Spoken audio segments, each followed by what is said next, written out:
films to simple cartoons, the Masons have not left anything to chance in promoting their message of a global government. Matt Groening, the creator of one of the most popular cartoon series in television history, The Simpsons, is a self-confessed anarchist. Matt Groening himself has openly declared that he wanted to get his own political ideas across within his work. But he wanted to do this in such a way that people would find it easy to accept his ideas. And the means he chose to this was a clever little cartoon called The Simpsons. So what exactly is The Simpsons teaching us and our children? There are many lessons being programmed into us.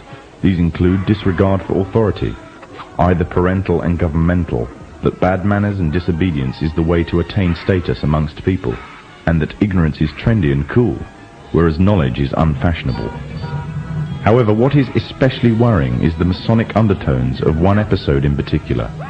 The episode in which the father figure of the family, Homer Simpson, becomes obsessed with a group called the Stonecutters, or should it be called the Freemasons? Upon joining the group, his fellow members find a birthmark on him, a mark that makes the rest of the group declare him to be the chosen one. The chosen one, whom the sacred parchment prophesied would lead us to glory. But with his newfound honor and dignity, he, Homer Simpson, fools himself into thinking that he is God. I always wondered if there was a God, and now I know there is, and it's me.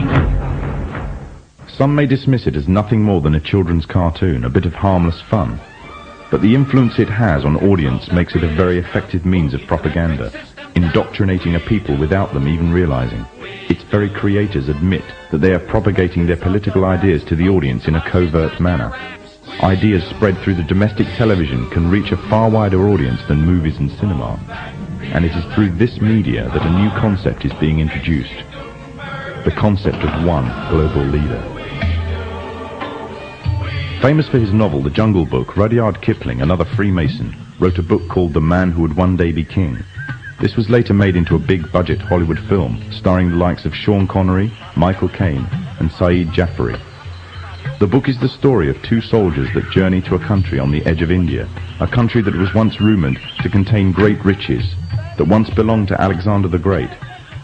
Upon reaching the country, the two soldiers are captured by the local inhabitants, a people called Kafirs, named after their country, Kafiristan. When the two men are about to be killed, a necklace is discovered around the neck of one of the soldiers. Engraved on it is the symbol of the Masonic one eye.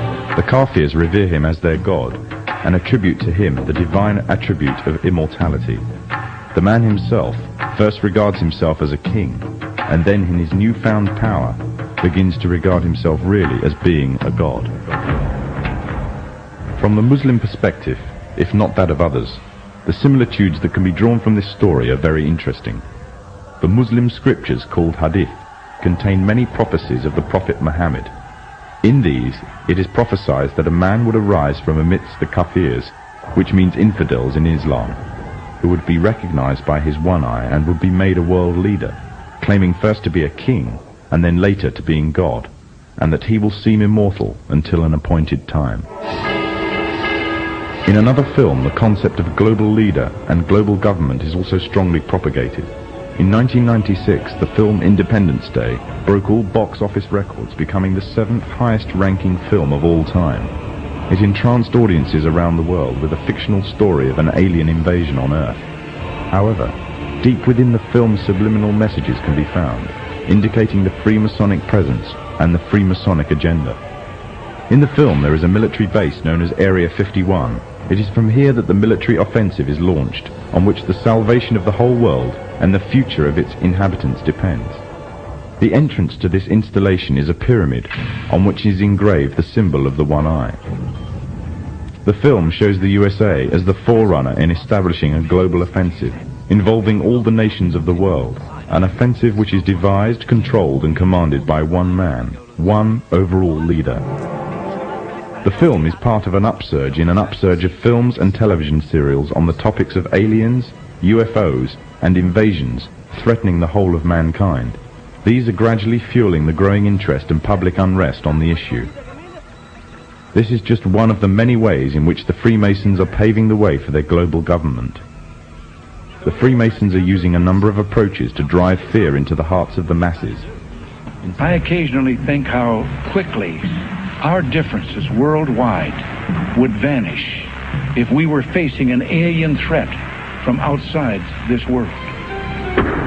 And yet, I ask you, is not an alien force already among us?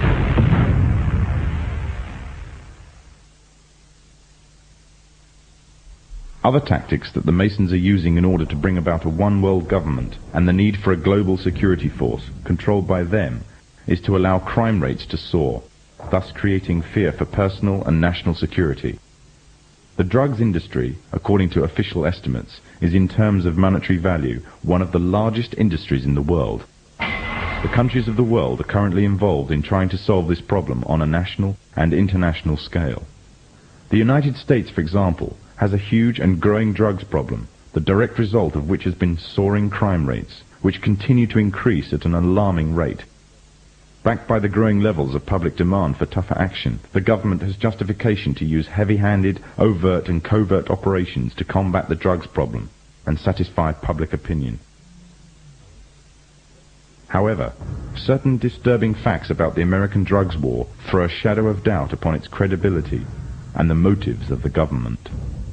It is commonly believed that during the 1960s, J. Edgar Hoover, the then chairman of the FBI, allowed the drugs trade to flourish within the African American community in an attempt to undermine the black community's uprising within American society.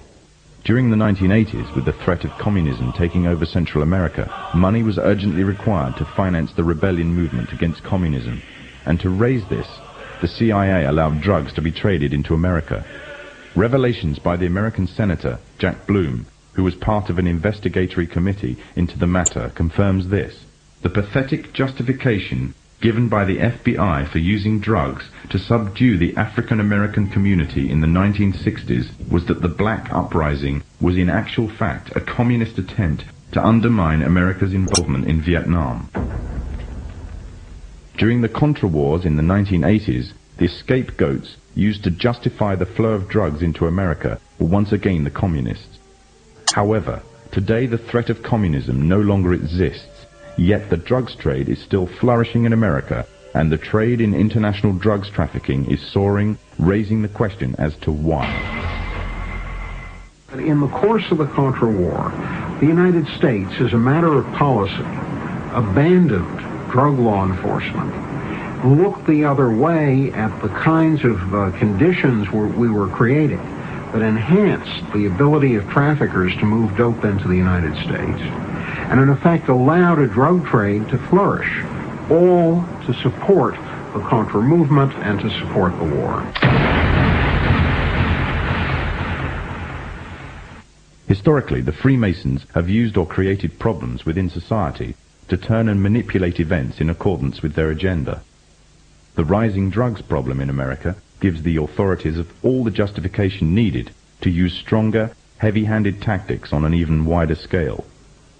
Already major transatlantic operations, as well as American and Latin American operations, have been undertaken to combat the drugs epidemic. It will not be long before there is significant backing for a strong global offensive. Distortion of the facts and usage of manufactured and biased statistics are the tools of the Freemasonic governments of today, as well as creating a public need for greater national and global security.